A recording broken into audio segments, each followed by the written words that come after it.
Welcome बच्चों। तो आपका मेरे चैनल पे हार्दिक स्वागत है।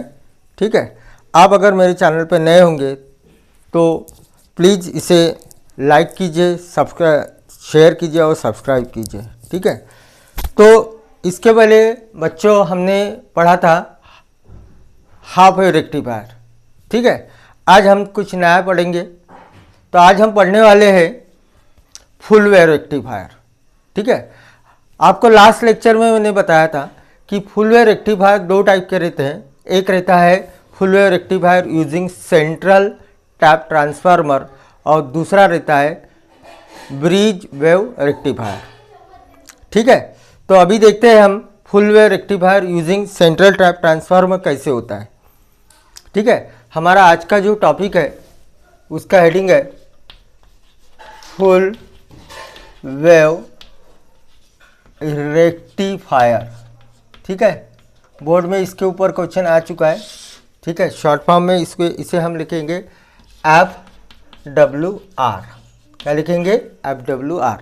तो अभी हमें देखना है full wave rectifier using central tap transformer. तो सेंट्रल टैप ट्रांसफार्मर कैसे रहता है वो सबसे पहले आप जान लो।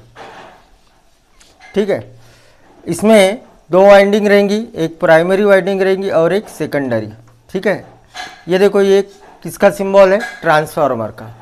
अब ये जो सेकेंडरी वाइंडिंग है इसको दो इक्वल पार्ट में हम डिवाइड करेंगे। कैसे डिवाइड करेंगे? इस प्रकार।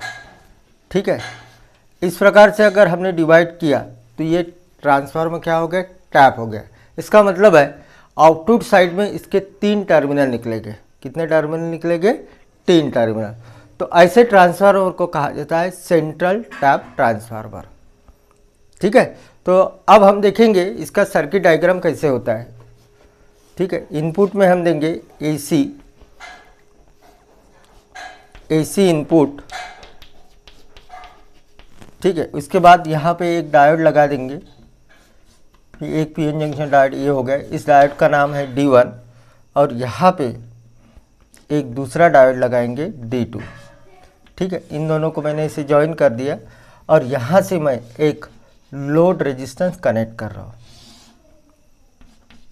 ठीक है, और यहाँ पे मुझे क्या करना है? इसका आउटपुट वोल्टेज मेजर करना है। यह आउटपुट वोल्टेज मैं मल्टीमीटर से चेक करूँगा। तो ये होता है circuit diagram of full wave rectifier. ठीक है, तो यहाँ पे हमने क्या क्या यूज़ किया? यहाँ पे हमने एक सेंट्रल ट्रैप ट्रांसफार्मर यूज़ किया, 2 पीएन जंक्शन डायोड यूज़ किए, एक लोड रजिस्टर यूज़ किया और एक मल्टीमीटर यूज़ किया। ठीक है, अब ये काम कैसे करता है ये मैं आपको बताता हूँ। ठीक है, तो उसके पहले इसका वेवफॉर्म देख लो।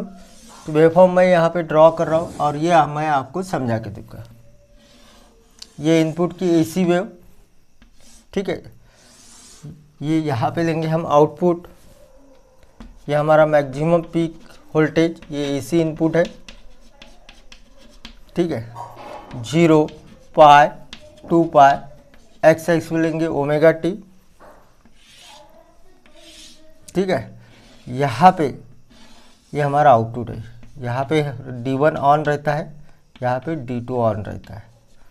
0 to पाई 2 पाई ये हमारा आउटपुट वोल्टेज हो गया, ये VM। ठीक है, तो यहाँ पे मैंने इसके वेवफॉर्म बताया। इसको इनपुट वेवफॉर्म कहते हैं, इसको आउटपुट वेवफॉर्म कहते हैं। ठीक है, तो चलो अभी चलते हैं कि ये वर्क कैसे करता है।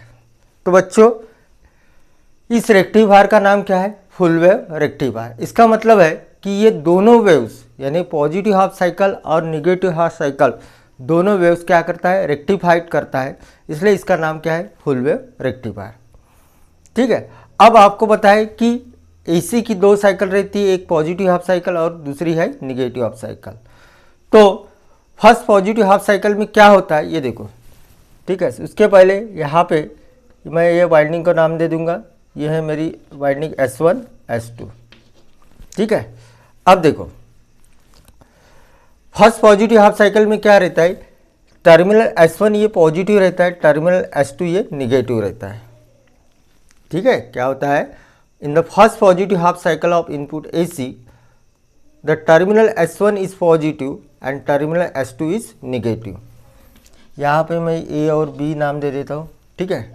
अब ये जो टर्मिनल है सी, ये है हमारा सेंट्रल टैप का third terminal, central tap transformer का थर्ड टर्मिनल। अब इन दोनों की अगर कंपैरिजन की तो क्या होता है, जनरली यहाँ का वोल्टेज जो रहता है वो कितना रहता है, 0 रहता है।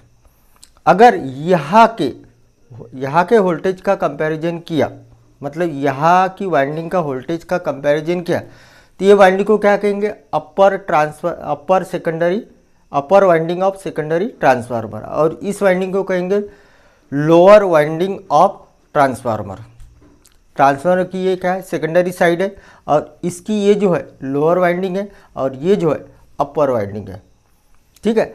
अब इन दोनों की अगर मैंने कंपैरिजन किया तो मुझे दिखता है कि ये टर्मिनल मोर पॉजिटिव है, ठीक है, विथ रिस्पेक्ट टू सी। तो ये टर्मिनल क्या रहना चाहिए, निगेटिव रहना चाहिए। जब मैं लोअर वाइंडिंग कंसीडर करूंगा तो ये टर्मिनल का पोलैरिटी क्या रहेगा, इनके हिसाब नेगेटिव हाफ साइकिल निगेटिव रहेगा, तो उस समय ये टर्मिनल हम क्या लेंगे, पॉजिटिव, ठीक है। और इन ऑल अदर कंडीशन यहाँ की पोलैरिटी क्या लेंगे हम, 0, ठीक है। तो सबसे पहले देखते हैं in the positive half cycle में क्या होता है। In the positive half cycle terminal S1 is positive and terminal S2 is negative. So the current flows from positive terminal. Now ये जो पॉजिटिव टर्मिनल है इस डायोड के एनोड को कनेक्टेड है, ठीक है। और ये जो नेगेटिव टर्मिनल है डायोड D2 के एनोड को कनेक्टेड है। इसका मतलब क्या हो गया, ये इसका कैथोड हो गया। ये जो डायोड D1 है ये फॉरवर्ड बायस है, और डायोड D2 ये क्या है, रिवर्स बायस है, ठीक है। अब डायोड D1 अगर फॉरवर्ड बायस है तो ये किसके जैसा काम करता है, क्लोज स्विच जैसा। और डायोड D2 जो है वो रिवर्स बायस है, इसलिए किसका काम करेगा, ऑफ स्विच जैसा, ठीक है। तो ये क्लोज स्विच जैसा काम कर रहा है और ये ऑफ स्विच जैसा, ठीक है। इस प्रकार से ये ऑफ स्विच जैसा काम करेगा। अब करंट का डायरेक्शन कैसे रहेगा, the current flows from terminal S1 to D1, D1 to terminal A to load resistor RL, then goes to the terminal B and then B to C. In this way circuit is completed. क्या हो रहा है, current का direction S1 to D1 है, D1 to then A है, ये और ये टर्मिनल सेम है, देन A टू RL है, RL टू फिर से CL। करंट का डायरेक्शन नोट डाउन करना है, करंट का डायरेक्शन कैसा है, A टू B। तो मैं यहाँ लिख रहा हूँ कि पॉजिटिव हाफ साइकिल में करंट का डायरेक्शन है S1, then diode D1, then D1 to A to load register to B to C, ठीक है। तो पॉजिटिव हाफ साइकिल में डायोड D1 ये फॉरवर्ड बायस हो रहा है, इसलिए ये क्लोज स्विच जैसे काम कर रहा है, और डायोड D2 जो है वो रिवर्स बायस है, वो ऑफ स्विच जैसे काम कर रहा है, ठीक है। तो हमें जो आउटपुट वोल्टेज मिलेगा वो ओनली डायोड D1 की वजह से मिलेगा, ना कि डायोड D2, क्योंकि ये क्या है, ऑफ है। इसलिए मैंने यहाँ बताया कि पॉजिटिव हाफ साइकिल में डायोड D1 ऑन हो रहा है, इसलिए आउटपुट जो वोल्टेज है वो डायोड D1 की वजह से मिल रहा है, ठीक है। Now comes to the negative half cycle. Negative half cycle में क्या होता है, अब नेगेटिव हाफ साइकिल में पोलैरिटी रिवर्स होगी। कैसे होगी, this terminal becomes negative, this terminal become positive, ठीक है। ये टर्मिनल नेगेटिव हो रहा है, मतलब एनोड जो है वो क्या है, डायोड D1 का एनोड जो है उसका पोलैरिटी क्या है, नेगेटिव। तो इसका मतलब है ये रिवर्स बायस बनेगा, और ये डायोड का ये जो टर्मिनल है पॉजिटिव, तो इसका मतलब है ये डायोड D2 क्या बनेगा, डायोड D2 क्या बनेगा, ये डायोड D2 फॉरवर्ड बायस बनेगा। अब ये जो डायोड है D1 ये रिवर्स बायस बन रहा है, और डायोड D2 ये क्या बन रहा है, फॉरवर्ड बायस। इसका मतलब है डायोड D1 ये ओपन स्विच जैसा काम करेगा, और डायोड D2 ये ऑन स्विच जैसा काम करेगा। अब देखते हैं डायरेक्शन ऑफ करंट कैसे रहेगा।